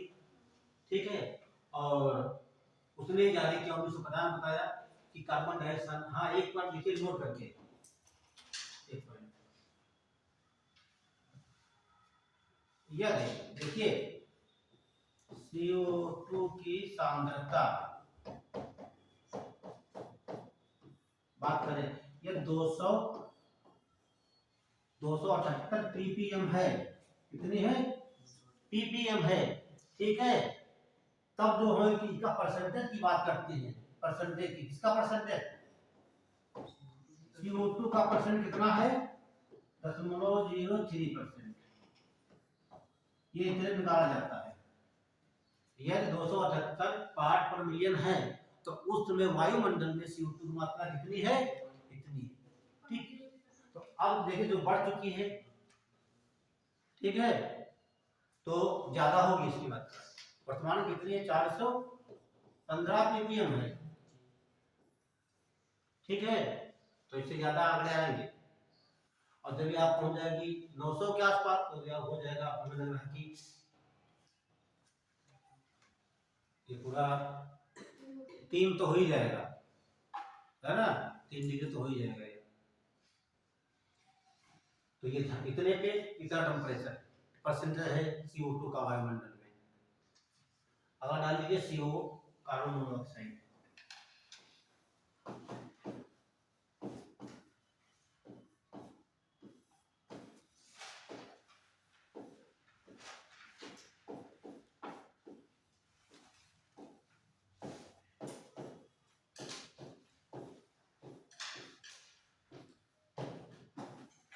Carbon monoxide. और आपने सुना होगा, अखबारों में पढ़ते हैं कि एक परिवार ने अंगीठी जला के रख दिया, सुबह सारे पूरा परिवार खत्म हो गया, है ना। तो अंगीठी जलाते थे, उसमें कोयला जलता था पहले। क्या जलता था? कोयला। तो कोयले से कौन सी गैस निकलती है? सबसे ज्यादा निकलती है। ठीक है, तो स्रोत में लिख लीजिए आप लोग, स्रोत इसके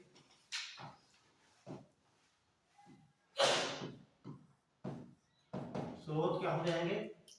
सबसे ज्यादा क्या हो गया?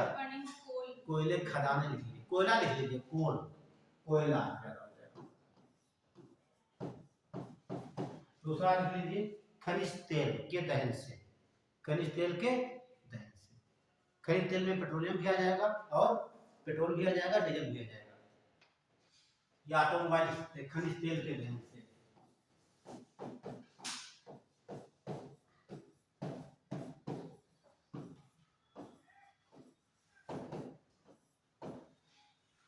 ये इसके मेन स्रोत हो गए।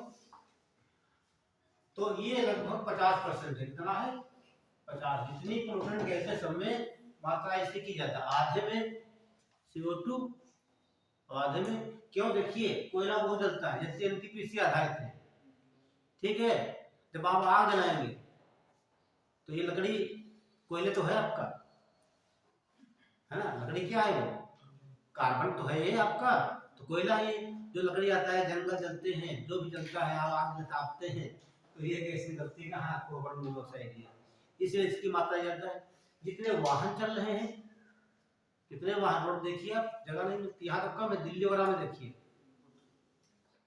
दिल्ली वगैरह में देखिए तो वहाँ जगह नहीं मिलती आप जाने के लिए, जबकि वहाँ CNG स्टार्ट है। ठीक है, धीरे धीरे सब हो रहा है। तो सबसे ज्यादा मात्रा इसी की होती है। तो पहला अपन नोट करिए इसका, यह सबसे बड़ी प्रदूषण युक्त गैस है। यह सबसे बड़ी प्रदूषण युक्त गैस है। सबसे बड़ी प्रदूषण युक्त गैस है। और इसका मेन प्रभाव क्या है? देखिए, जैसे आप ज्यादा मात्रा में आप अंदर इंटेक कर लेते हैं, आप ग्रहण कर लेते हैं, ठीक है, आपको पता नहीं चलेगा यहाँ है कि नहीं है। जब ये CO2 CO आपने ग्रहण कर लिया, ये जाएगी बॉडी के अंदर, हाँ, पहुंचेगी ब्लड में, तो वहां रिएक्ट करेगी हीमोग्लोबिन से, ठीक है। और ये बहुत एक्टिव होती है, बहुत एक्टिव होती है। और ऐसे करते कि ऑक्सीजन जो मिलती है हीमोग्लोबिन से, और ये इसको नहीं मिलने देती, खुद मिल जाती है, ठीक है। जब आपके देखिए, जब ऑक्सीजन के क्या करते हैं, ट्रांसपोर्ट ऑफ ऑक्सीजन करेगा हीमोग्लोबिन, मेन फंक्शन क्या हो गया? ऑक्सीजन का परिवहन कौन करता है? भाई हमारे बॉडी में ऑक्सीजन है, भाई हम इससे मतलब ग्रहण करते हैं ऑक्सीजन, यहाँ से ले लिए, तो एक स्थान दूसरा कौन ले जाएगा? हीमोग्लोबिन। तो हीमोग्लोबिन एक ही फंक्शन होता है, ट्रांसपोर्ट ऑफ ऑक्सीजन, ऑक्सीजन का परिवहन करना। और ये पाई कहाँ जाती है हीमोग्लोबिन? जो ये आपकी RBC है, क्या है ये? RBC जो है, ये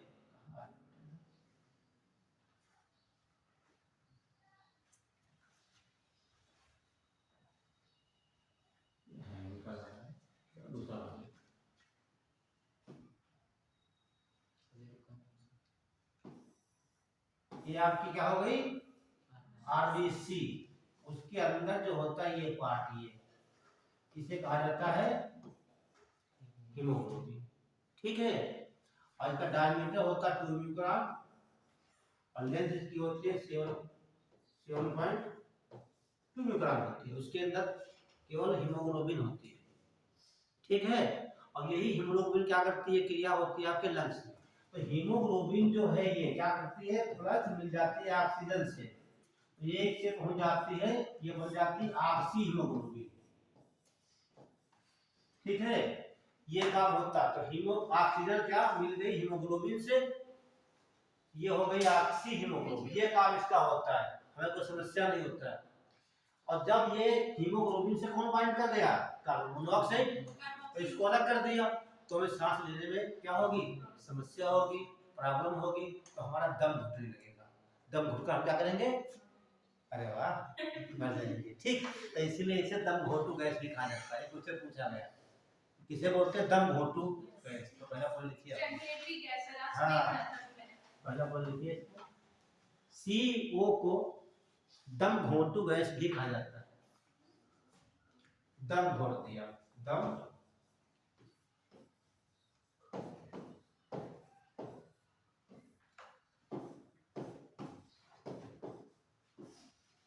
दम घोटू गैस भी कहा जाता है।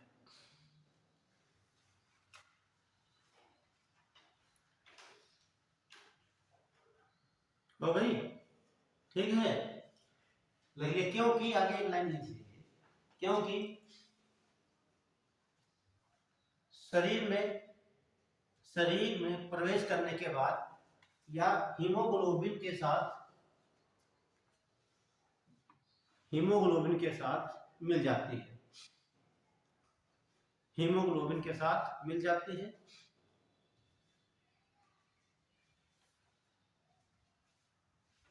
और ऑक्सीजन के परिवहन को बाधित करती है, ऑक्सीजन के परिवहन को बाधित करती है।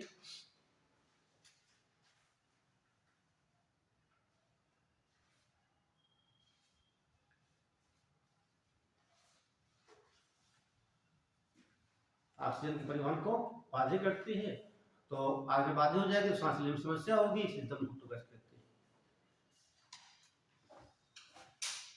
और इसका मेन स्रोत ये को लिख लीजिए आगे, जहां लिखिए स्रोत इसके, तो सिगरेट का धुआं होता है, ठीक, सिगरेट का धुआं उसमें भी होती है, लिख लीजिए, इस स्रोत में कहा लिखेंगे, सिगरेट।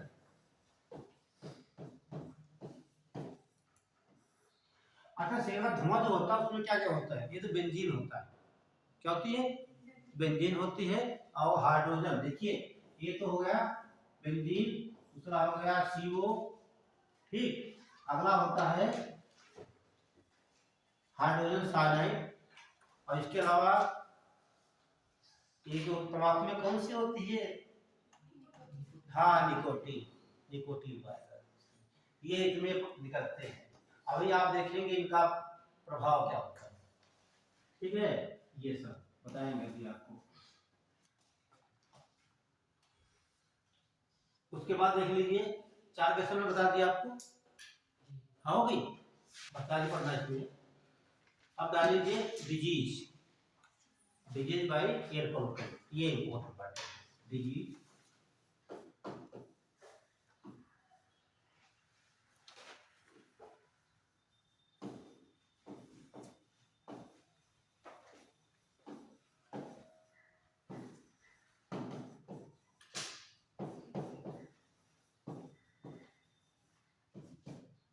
ठीक है, हिंदी में लिख लीजिए, वायु प्रदूषकों द्वारा होने वाली बीमारियां, वायु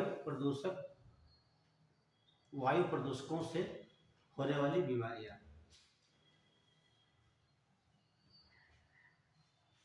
एयर पोल्यूटेंट।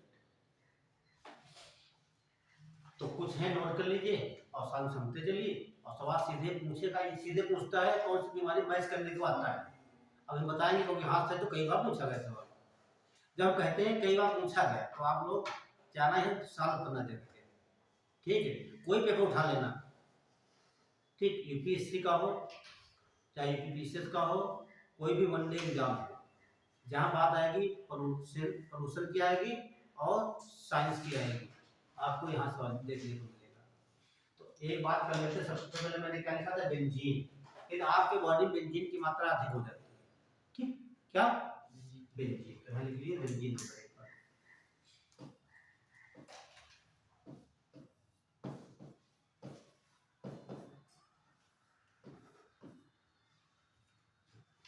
क्या होगी, बेंजीन बढ़ जाती है, ठीक, कैसे बढ़ेगी, ठीक, या जैसे आपके मोबाइल से होते वहां बेंजीन निकलती है,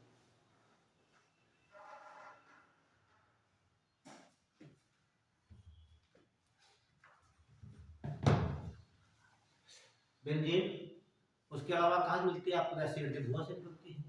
ठीक, अब यह नहीं है एक सिगरेट आज मैंने पी लिया, ठीक, पीने धुआं अंदर कहाँ जाता है? वो तो फिर क्या करते हैं, खींचा मुंह में भरा, है ना, उसको अंदर से क्या कुछ नहीं होगा। ठीक है, तो जब बेंजीन बॉडी के अंदर प्रवेश करेगी आपकी तो बीमारी होती है ल्यूकेमिया।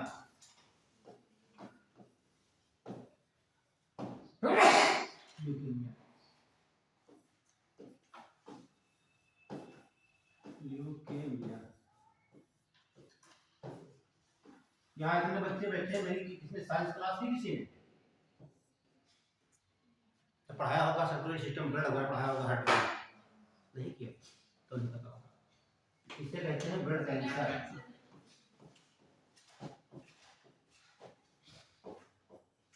ब्लड कैंसर, और कैंसर के अध्ययन को कहते हैं ऑन्कोलॉजी कहा जाता है। ठीक, और कोबार सिटी से कैंसर का ट्रीटमेंट किया जाता है। ठीक, उसके अलावा देखिए इसमें होता क्या है, इसमें WBC जो होती है आपकी बढ़ जाती है। तो नॉर्मल रेंज होती है 4000 से 11000 प्रति क्यूबिक। ये आया है एग्जाम में क्वेश्चन, ये सब मिलेंगे, कहाँ पढ़ाते हैं, ठीक, कहीं आप जब मिल जाएंगे मिलेगा आपको। तो सीधे पूछ लेता है आईएएस क्या पूछेगा, ठीक, रक्त कैंसर को ल्यूकेमिया के नाम से ही जाना जाता है। इसमें कौन सी जो है कि रक्त कोशिकाएं प्रभावित होती है, ऐसे देगा, क्या देगा, ठीक, ल्यूको, इसे वो क्या बोलते हैं, इसे कहते हैं TLC, तो टोटल ल्यूकोसाइट काउंट कहा जाता है, या इसे बोलते हैं ल्यूकोसाइट। ऐसे पूछेगा ये नहीं देगा WBC, पूछेगा कि ल्यूकोसाइट की संख्या अधिक बढ़ जाती है या घट जाती है, या नॉर्मल रहती है, या इससे कोई मतलब नहीं, इस प्रकार सवाल पूछता है। ठीक, चलो बेंजीन से क्या हो जाएगा, ल्यूकेमिया। अगला देखिए दूसरा, नोट कर लिया सब? 4000 से 11000 ये लिखा है प्रति क्यूबिक एमएम। ठीक, ये ब्लड लेंगे, 1 घन मिलीमीटर में ब्लड भरा जाए। जैसे मान लीजिए, देखिए आप, ये 1 घन मिलीमीटर का कोई यंत्र है, इसमें हम ब्लड भर देंगे, क्या भर देंगे, ब्लड से निकाल भर देंगे, तो इसमें WBC संख्या इतनी रहेगी, लेकिन RBC कितनी रहेगी तो बताएगा।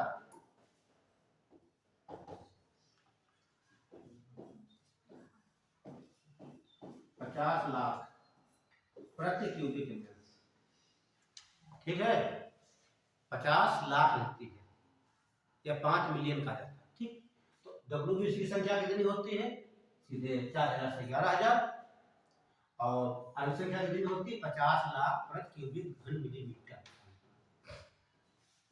ये तो सब लिखा है, हमने साइंस में पढ़ा होंगे, आपको क्लास से नहीं किया होगा तुम लोगों ने। तो पहला हो गया बेंजीन, अगला लिख लीजिए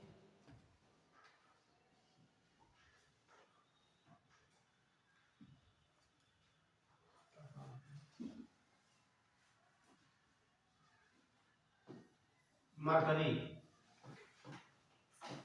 मिनी मार्टा डिजीज, हाँ, मरकरी क्या बोलते हैं, पारा या पारद, इसे बीमारी होती है मिनी माता। ठीक है, क्या बोलेंगे, मिनी माता।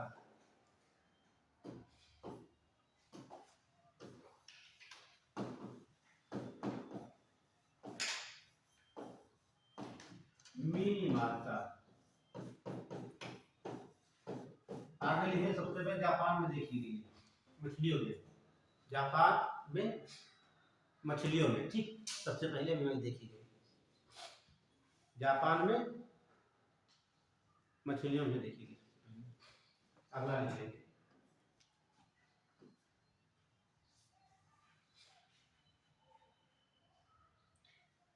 लेट, क्या बोलते हैं इसे, ईसा या लेट कहा जाता है, या लेट। इसका मेन स्रोत जो होता है ये पेट्रोलियम होता है। ठीक, आपने पढ़ा होगा टेट्राएथिल, ठीक है, तो ये मिलाया जाता है आपकी संख्या के लिए, ठीक है, तो दहन कराया था उसमें मिलाया जाता है, लेकिन आप देखा होगा कहीं लिखा होता है सीसा रहित पेट्रोलियम, है ना, सीसा रहित, तो उसमें ये नहीं मिलाया जाता वो, ध्यान रखना ये। तो सबसे बड़ा सोर्स उसका वही है।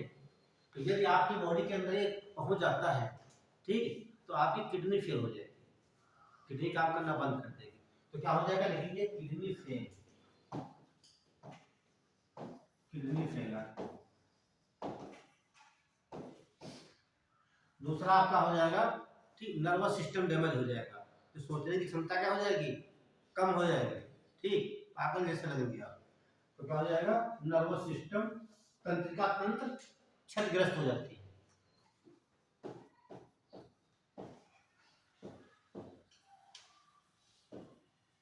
डैमेज।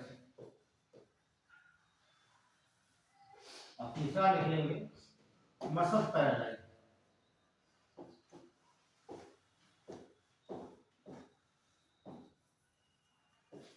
हिंदी बोलने के मांसपेशियों में लकवा आ जाता है, शून्य हो जाते हैं हाथ से भी वाले मांसपेशियों में।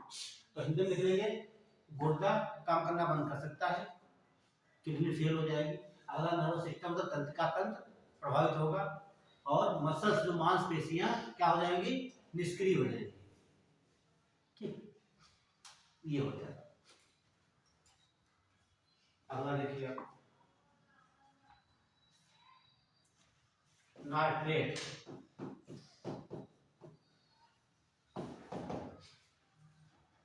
नाइट्रेट आपकी बॉडी में ज्यादा इंटर करेगा, तो आपने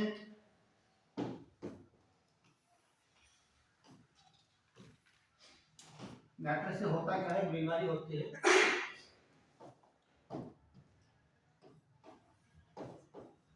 blue baby, blue baby syndrome.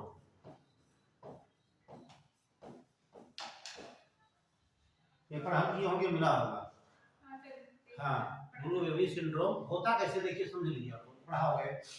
जो हार्ट होता है, हार्ट में कितने चैम्बर होते हैं, ये पूछा गया 2023 पीसीएस में, मनुष्य के हृदय में कितने चैम्बर होते हैं, तो इसमें 4 चैम्बर होते हैं, कितने, 4।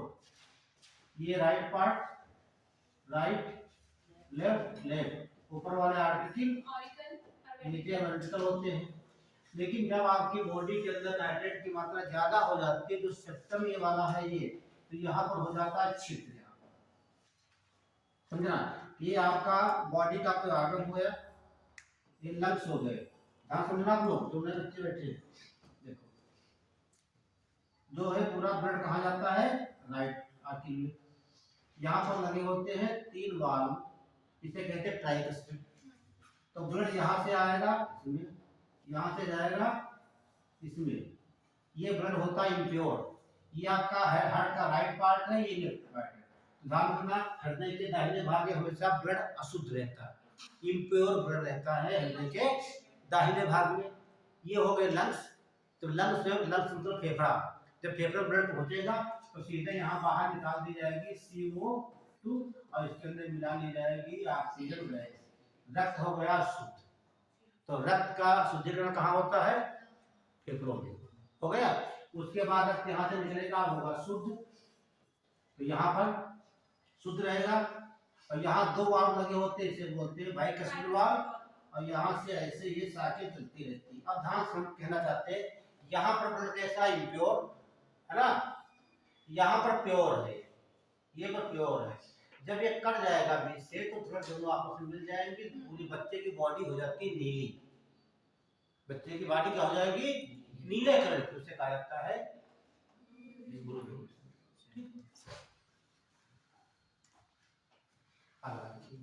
हो गया। बनाओ ना, तो इतना याद कर लगे हो। फिर देखिए आर्सेनिक, नाम सुना, वो खतरनाक मेटल होता है।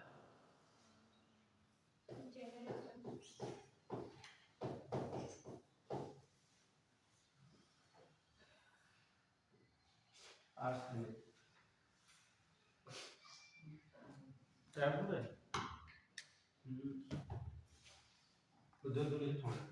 नोट कर लिया। इससे होता है ब्लैक फूड, डिजीज, ठीक। ब्लैक फुट डिजीज से होती है, इसमें होता क्या है, नाखून सड़ने लगते हैं। क्या होगा, ब्लैक फुट डिजीज किससे होती है, आपके बॉडी में आर्सेनिक ज्यादा होगी, इससे नाखून सड़ने लगते हैं। और सबसे ज्यादा देखने को मिलता है ये पश्चिम बंगाल में, वेस्ट बंगाल प्लस बिहार में, सबसे ज्यादा पश्चिम बंगाल और बिहार में।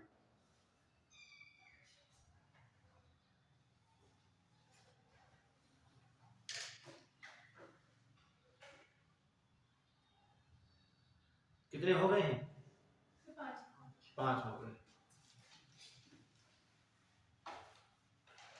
लीजिए कॉपर, कॉपर या तांबा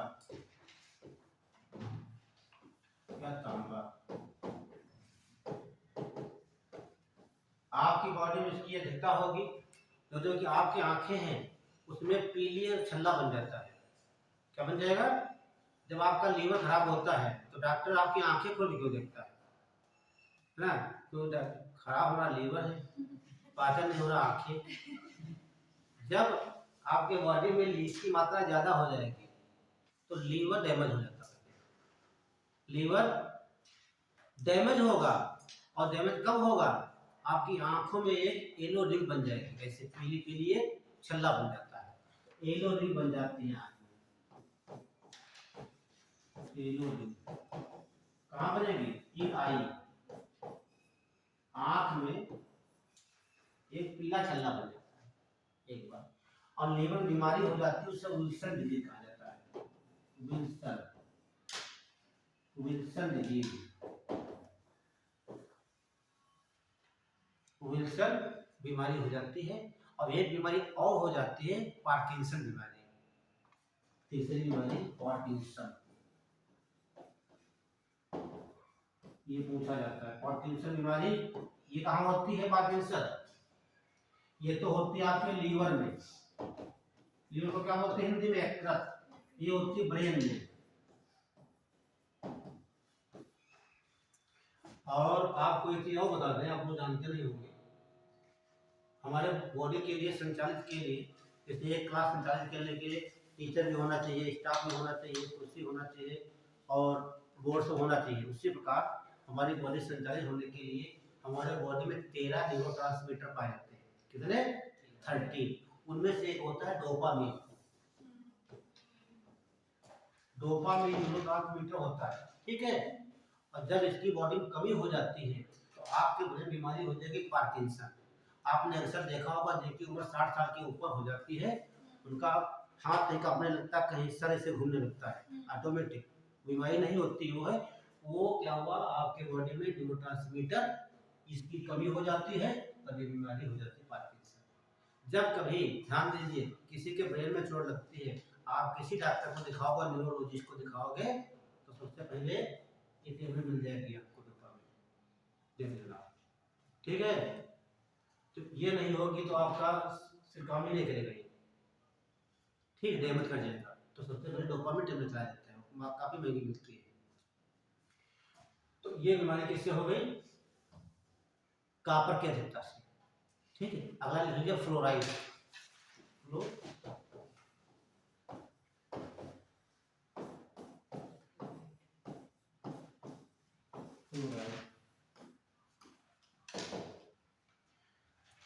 ये इसकी मात्रा बढ़ जाती है जल में, पानी में बनने से हो जाता है दांतों की सड़न, डेथ ऑफ इनेमल कहा जाता है।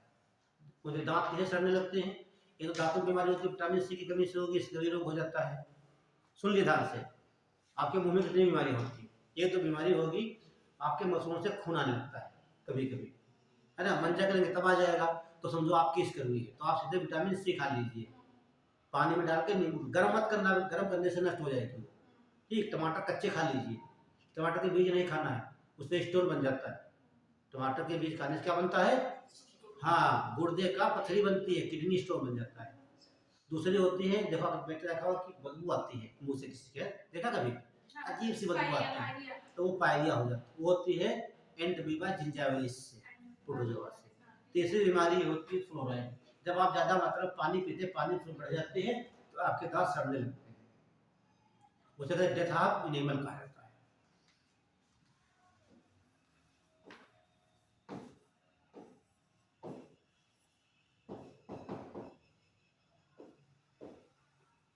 Enamel is the hardest part of the body. Enamel दांत का देखिए, हम बताएंगे जो आपका दांत है ऐसे होता है, इस प्रकार से जो ये भाग होता है इसे कहा जाता है इनेमल। ये ठीक, ये दांत का सबसे ये रूट जड़ होती है, नीचे मांस के अंदर होता है, इतना भाग ऊपर होता है, दिखाई देता है ये। ठीक है, आप ये देखना चाहते हैं तो दांत, दो दांत इधर होंगे ऊपर ऐसे, दो नीचे होंगे, चार होते हैं ये कैनाइन दांत कहा जाता है। अगर बंदर के डंडा मारना, बंदर ठीक करता है, दो दांत, या शेर कुत्ता देखना तो कुत्ता दांत खोलता है, दो ऊपर से लगाई देते हैं, दो नीचे से, वही कैनाइन होते हैं। हल्के पीले होते कलर उनका होता है। आपके दांत सब तो व्हाइट होंगे लेकिन वो हल्के पीले होंगे। ठीक है, तो ये उसे इनेमल कहते हैं। यही सबसे मजबूत पार्ट पूरी बॉडी का होता है। पूजा तक का क्या मजबूत, जबड़ा कहा जाता है ना, तो जबड़ा क्या, जबड़ा में दांत ही मजबूत है। तो ये क्या हो जाता है, फ्लोराइड से दांतों की स्क्रब। ये मुख्य मुख्य बीमारी आपकी किससे थी? हाँ, से बनी है। कितनी हो गई आपकी? 7 है, इतने बहुत है। और ये फ्लोराइड हो गया, आपसे भी बता दिया, लैक्टेट हो गया। और हाँ, एक ले लीजिए कैडमियम, तो वहाँ दिखाई दे ना कैडमियम, कैडमियम लास्ट है, कैडमियम बहुत इंपॉर्टेंट कैडमियम है। इससे बीमारी होती है इटाई, इटाई, इटाई, ये भी पूछा गया है एग्जाम में, इटाई, इटाई से इटाई,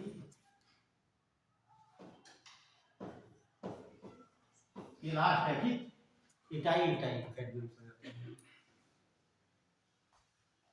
इटाई, इटाई में क्या होता है, जो ये बैकबोन होती है, रीढ़ की हड्डी टेढ़ी हो जाती है, रीढ़ की हड्डी ये इसे क्या बोलते हैं, बैकबोन, ये टेढ़ी हो जाती है, लिख लेना आगे, बैकबोन बेंड हो जाती है, रीढ़ की हड्डी टेढ़ी हो जाती है।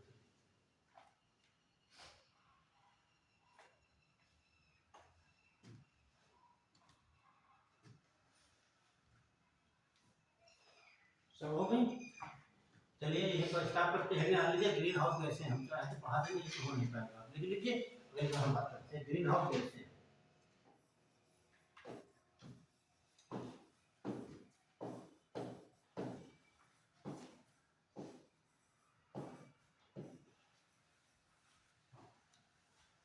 क्या बोलते हैं, हरित ग्रह वैसे, बस यही स्टार्ट करते हैं। और आ जाओ आ जाओ आ जाओ।